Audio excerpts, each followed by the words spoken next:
go to that one, it has links to all this other stuff. And it includes links to this little paper. In this paper I describe the software and the algorithms and everything that I used in this competition. And so all I'm really going to talk about is the things I did different. So for those of you who, and I think almost everybody here was at that talk, is that true? No? Okay. Some people were at that talk. There's actually a link on that page to the YouTube video that DPRG put online. It's unfortunate, it's like 2.5 hours long.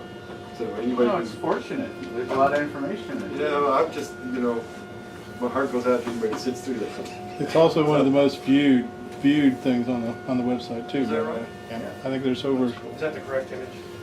That's good. Okay. So you can see here there's one piece of equipment that I didn't bring here today. But I'm just going to really describe the strategy, and you can look and see on that page how all the software works.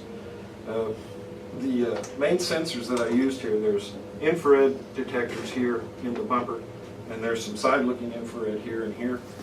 And then I've got a pair of these old Polaroid sonar, which are really neat. You can see out to about 30 feet or something like that.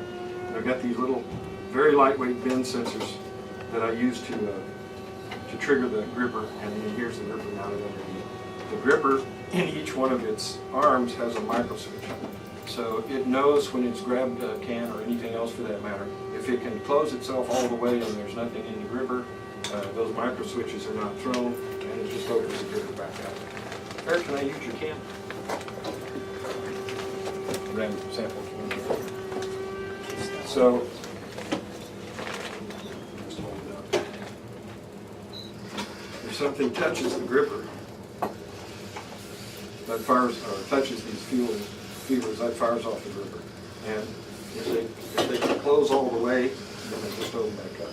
If the micro switches are thrown, then there's something in the gripper. It sets a flag that says there's something in the gripper. The robot itself does not map the cans. What it does is essentially it uses the two sonar, which you can hear those ticking. Not anymore. Oh, okay, now I can. To try to approach any object it sees. And so it doesn't really know if there's a can out there or not. What it knows is that there's some object that I'm seeing. And what it does is it rocks back and forth looking for the edge of that can. As it gets closer and closer to the can, if it's bigger than a can, it's going to start rocking back and forth more and more. And if it's rocking back and forth too much, it declares that's not a can and turns away. So it actually doesn't map the cans, it doesn't know where the cans are, it doesn't know the difference between a can and a robot until it gets up close. And there's a scan behavior, but it's not necessary for it to work. So I put the thing down at the starting position and I say go, and it drives down to that corner, and over to this corner, and over to this corner, and this corner, and up along the walls. It just does that over and over again. However, if along the way it runs into a can, it grabs the can, that triggers an odometry behavior. That odometry behavior says drive to the goal. And if you get to the goal, put down the can. And pick up your pattern where you left off. So the things I did to change that behavior here, well, there were 3 things, and they all had to do with the goal.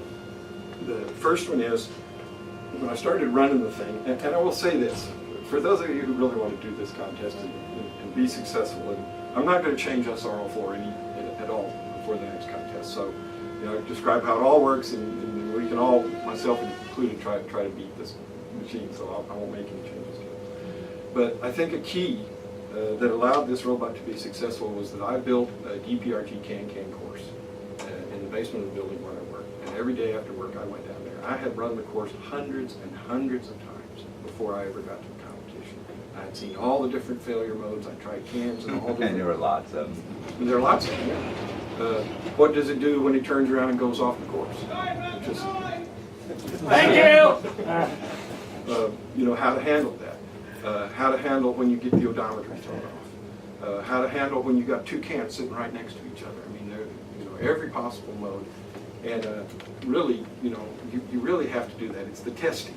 That's where you learn. Because you can sit down, you know, the algorithms that Ron was showing and that we're showing, you know, they look good on paper, but you can get out there and start running the thing. There's all these unknown things, you know, all these funny, unknown, unpredictable things. And it's really, a couple of weeks before the competition, we got together over at Mike's Hobby and ran some head-to-head competitions to see what kind of problems we run into. And so it's testing. And I would say it's testing from step one. Don't wait till you get the robot all built. Get out there and drive it around, bump into walls and stuff. Yes? So, sort of clarify, you're not tracking where the cans are, but you are tracking enough odometry to know where the goal is. Yes, the robot tracks its odometry and keeps track. As I said, that's all in this paper. They keep tracks of its location, and I know that I started at 0, 0, and that the goal is 120 inches ahead of me in Y and a 0 in X. So most of the things that I did, the changes for this competition had to do with dealing with that goal. So, okay, put the can down, back up a little bit. Don't want to back up too much because you run into things.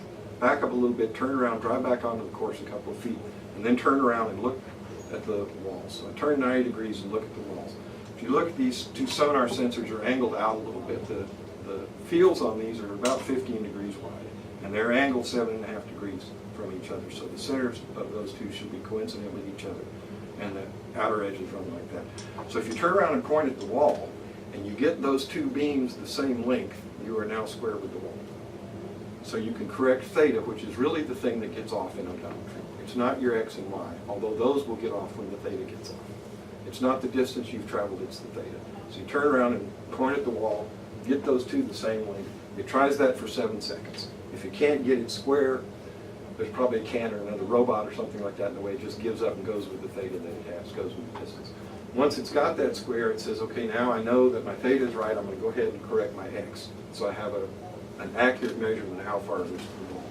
I'll point out a nicety here, which is that your odometry calculations are calculated from the center of the robot. That is, the center of the axle.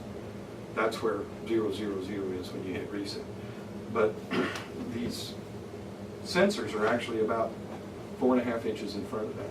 So you can't just measure the distance to the wall and say that's how far away the wall is. You have to add that offset, the offset from the center of the robot to the sensor in order to really do the correction. So I did that as well. I turn around, correct on the wall, and then go back, as I say, just to wander in the course.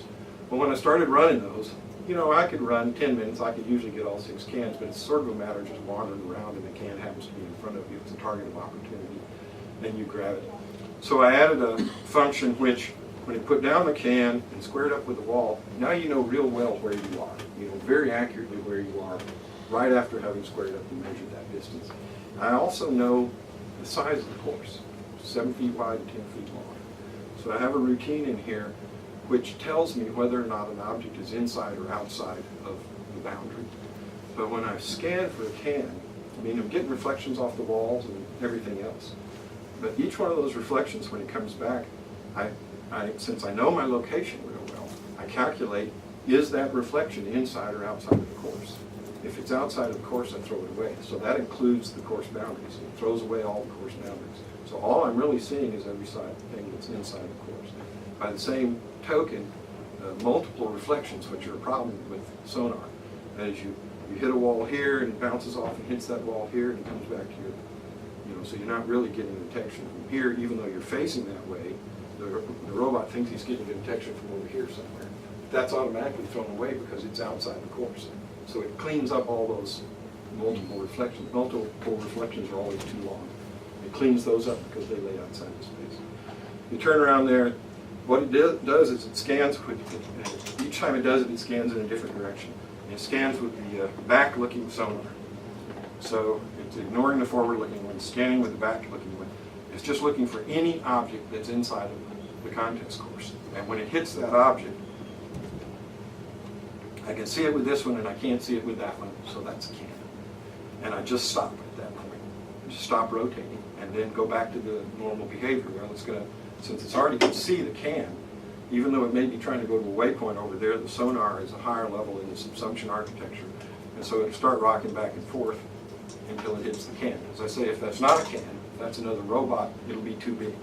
So as I get closer and closer, the rocking back and forth gets larger and larger, and when it gets large enough, it hits the threshold and says that's not a can. And it stops looking and goes off somewhere else. So in that way, it was able to find all the cans. So each time I put down the can, I do this scan of the course and just stop at the first thing I hit. Sometimes the first thing, there might be a can right here. And the first thing I hit was a can way down there at the other end.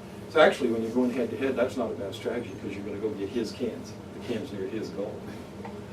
But it would stop there and drive down there and pick up that can.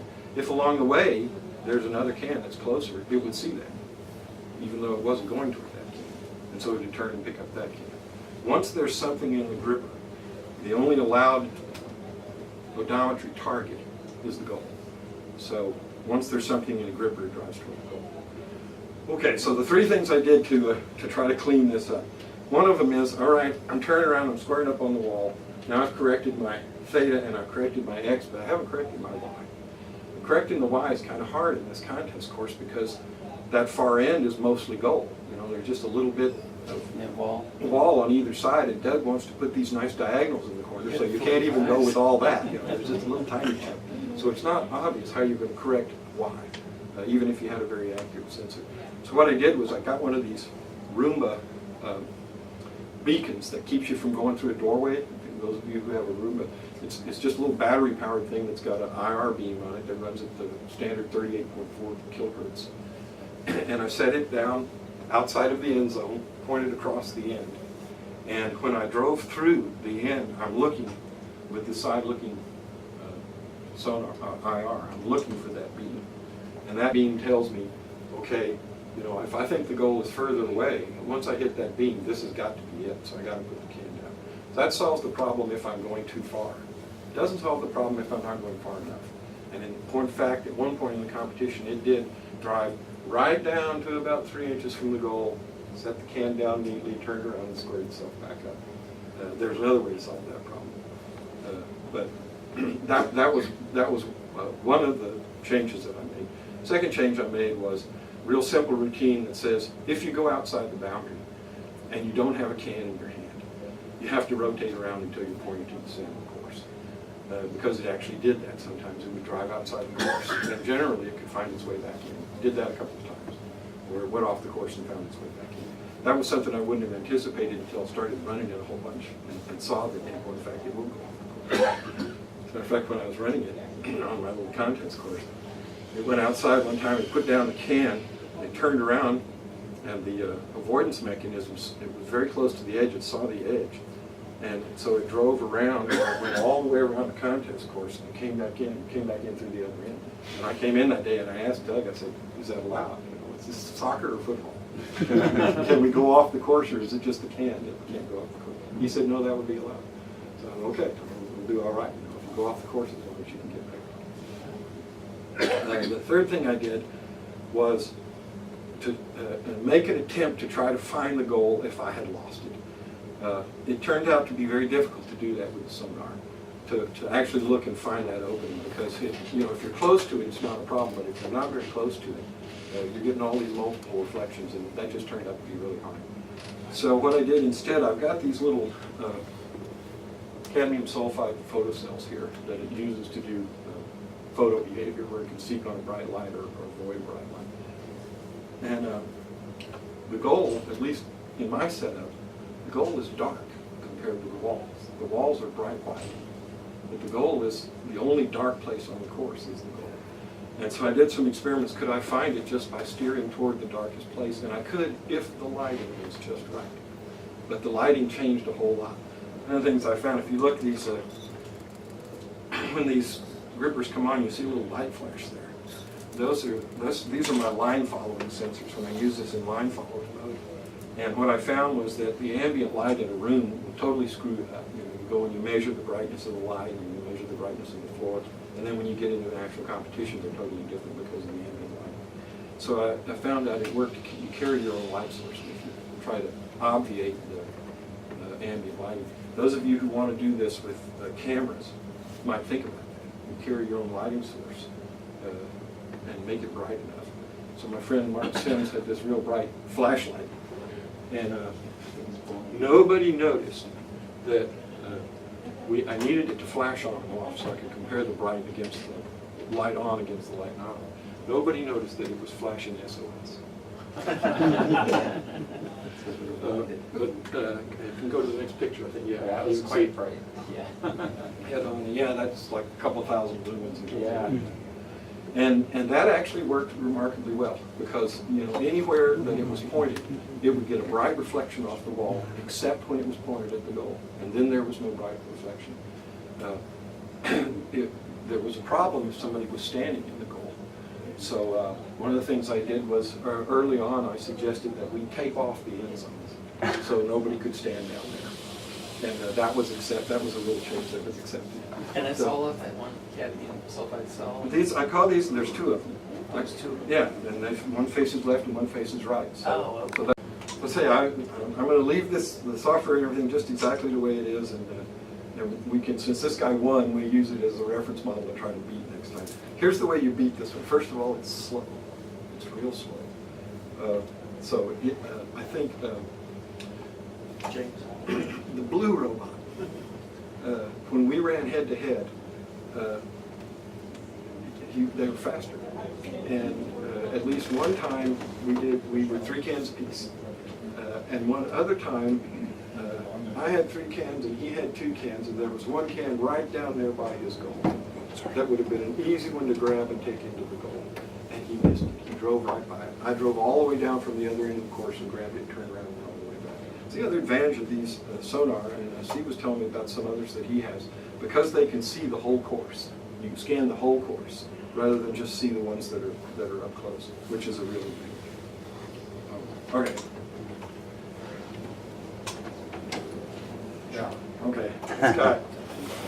I want to talk more about this one because this one's always the one I'm having fun with. This robot was the robot catapult, RCAT, and you can see here there's a leaf blower mounted on top of it, and it's got a servo that can switch the leaf blower on and off. And can you switch to the next picture? Next. Okay. What I had was there's 2 infrared sensors in the front bumper. Each one of them has 2 IR and 1 detector. And I was trying to use those to locate the cans. And those turned out their field of view was really just too wide. I could tell that there was a can out there somewhere, but it turned out to be really difficult to know exactly where it was. My initial strategy, and Doug and I talked about this when I first started working on this, we talked about all kinds of different mechanisms, and I tried them all.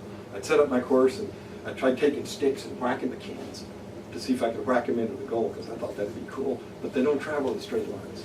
If we were using tennis balls instead of cans, you could probably do something like that. Doug suggested what was it called? A vortex cannon. Yeah. So I built a little vortex cannon just out of a cardboard box. And it's pretty cool because you get to fire these smoke rings. But the problem is that once it hit the can, it would knock the cans over, but once it hits the can, it breaks the vortex, and so there wasn't sufficient force to actually push them into the goal. But I thought that would have been real cool. And fire these smoke rings. It didn't work. Anyway, tried a whole bunch of different things. And the thing that I finally settled on, I don't know if you guys remember this, like from a high school science fair, where they would have just a big fan and a beach ball. Yeah. You have a beach ball. It's floating in that fan, and then what the demo is they turn that fan sideways, and the beach ball hangs out there. And the reason it does is because this high velocity stream is lower pressure than the air on the outside. So that lower pressure will hold the ball in place. So in order to get these cans and steer them into the goal, you really have to have them inside a high velocity stream. And so I looked at several different ways to generate high velocity streams, and it turns out, lo and behold, the battery powered leaf blower is the right way to go. Unfortunately, my original scheme, and as I say, Doug and I talked about this at length, which was to locate the can and then get around where you're angled between it and the goal, and then fire the can into the goal. I just didn't have enough resolution with those sensors to locate them accurately enough. And so after a bunch of testing, what I ended up doing was that I had to essentially sweep in order to actually hit the can. So the algorithm was, contest would start, the robot would do a 360 degrees or 180 degree scan, looking for cans. If you found any cans in the middle, hey, we're in good shape because the goal's right there and everything, although the other robot's probably right there too. So when I was up against Kareem's team, all I did was shove cans underneath her robot. I never got any to the goal. But so if there's any in the center, then I turn on the leaf blower and I just waggle back and forth just the width of the goal. And if there weren't any in the center, then I would come over to this corner and I'd do the scan again and try to sweep anything that I saw toward the goal, and then drive over into the other corner and do the same thing. And then, based on if I had won by that point, then drive down to mid-court and do that same thing again. Try to scan for the cans. In practice, it turned out I could typically, in 10 minutes, I could get 2 or 3 cans. Never really was able to get all 6 of the cans. Most of the time what would happen is the other cans would end up down in the corner. I'd just get blown down in the corner where I couldn't get to it. And so I added an algorithm that said, okay, once you finished all this, if you can't see any more cans, drive down and blow straight into the corner and see if you blow something out, you know, and try to sweep it into the goal. So that would be the last thing you would do. You could drive down, point straight into the corner, blow into the corner for a little while, and see if there was something there that could be swept into the goal. I think pretty much without exception that the robots that this one beat, it didn't beat because it was better at putting cans in the goal. It beat because it knocked all the other cans over, and the other robot couldn't find it. The most satisfying was when James' little blue robot had spotted a can, he was driving right toward it, and his gripper was going like that, and just before he grabbed it, boom! Blew the thing out from his boat. So, okay, so I made a lot of changes. You can tell I built a new bumper. I got some plexiglass and built a wooden form and melted that in my oven. And I moved the IR sensors from above to down below the bumper. I had to do some, put some shading in here to keep it from seeing the floor.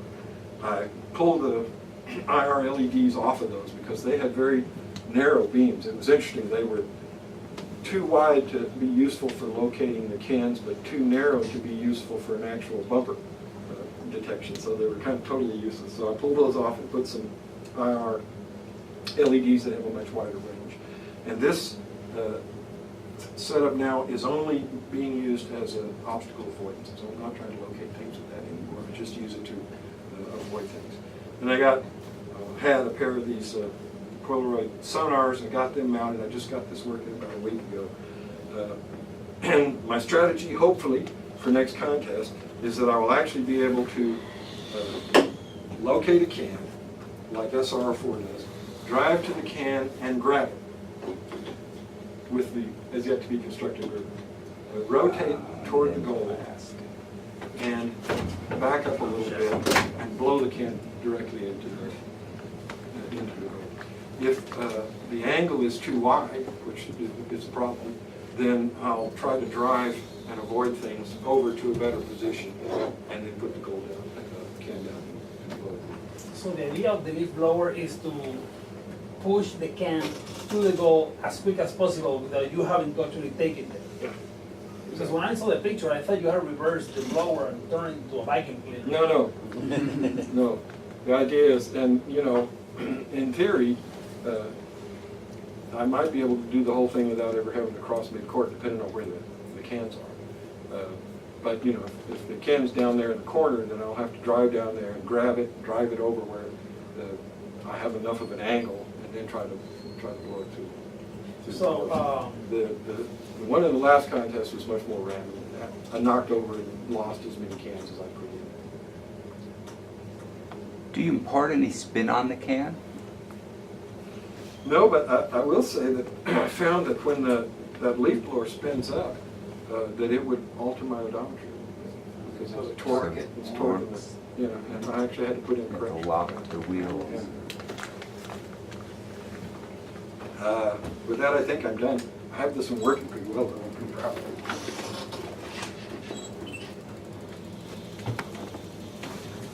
Any of it's faster than this one. Oh, and that's only running to 40% full speed. I was saying, you know, I set up this course and ran the thing hundreds of times. One of the standard little exercises I would do is I'd set all the cans out there and put the robot in avoidance mode, where its goal is to not get any cans, to be able to navigate the whole course while avoiding all cans.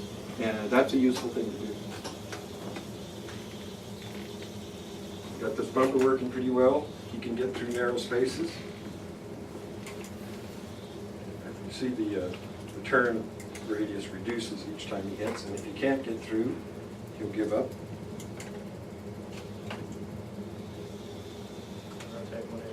Or not quite 180. And I had to learn how to deal with these terrible chair legs we have over there in that room. I was always getting caught behind it, so if you bump over here, you back up and turn away, but if you get caught over here, turning away is the wrong thing to do because it'll just make it Yeah. worse. So I have an algorithm that will actually rotate away from that to try to get loose from it. And I got that working pretty well. And there's a couple of minor things when I first set up the. So was that, just let me interrupt, so when you were pulling on the bumper, was that, what's it actuating? Well, when you pull on this side, it's pressing the bumper on that side. Oh, I see, Okay, so since the bumper's pressed on that side, it thinks the thing to do is turn this way, so that, when you're caught, that just makes it worse. Right, but what I'm doing is the debounce circuit for the bumper switches, which has to count a certain number of depressions before it accepts that it's pressed.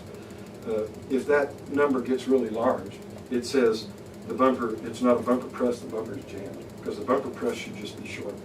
But in other words, when you back away from something. You're caring you about bump, the direction you're you- moving, when you're you- backing up. Yeah, when you back away from something you bumped, you should have released. If you Yeah. didn't, then it's not a bump. Then it's not a bump Okay. and it's jammed, and so Gotcha. there's actually a little sequence that it will do until it's unjammed.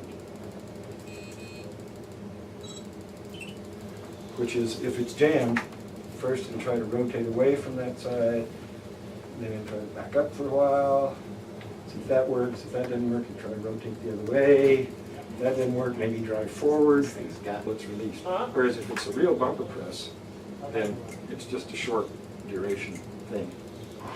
The thing I was going to mention was when I set up these sonar, got the whole thing working, measured the sonar and everything, set it down on the floor, sonar readings went away. Picked it back up, tested, all worked fine, put it back down on the floor, said go, sonar readings went away. I went back and looked through all the code on my clobbering and interrupt, what am I doing here, you know? Finally determined it was noise from the motors. Well, these are these, expensive, they weren't for me, but these expensive Pitman motors, they're all shielded and everything, they shouldn't make any noise, you know? So what is this? I went out and at Tanner's, I bought a bunch of ferrite beads and toroids and capacitors and everything, all prepared to attack this noise problem. And I sit there one day and I think, those motors are grounded, I shouldn't have to do any of this. They are grounded, right? But this is a plastic robot. So, got out a probe and I put one on the power supply and I put one down on the, put it in its BB mode and put one down on, sure enough, they're not grounded. So, see this wire right here? That wire, that's all it took. All the sonar problems went away. I chased that for like 3 or 4 days. I have one other thing that I'll add and then I'm done. While I was down at Tanner's, I found these. For those of you who want to build a slightly larger or perhaps outdoor robot, $13 a piece. These are Pitman motors, 127-to-1 gear head and a shaft encoder. Wow. $13. That's probably a $500 motor when it was new. He's got 40 of them. I went and picked up 2 of them yesterday. So I Yeah. got 38. Yeah, okay. Don't get too So, upset. but yeah, really nice little motors and just right for a robot. Put, anyway. Is it 12 or 24? There's a 24 volt. Oh, 24 volt motor. So, well, the advantage, I run all my robots on 24 volts. And the advantage of that is because you're actually interested in watts, right?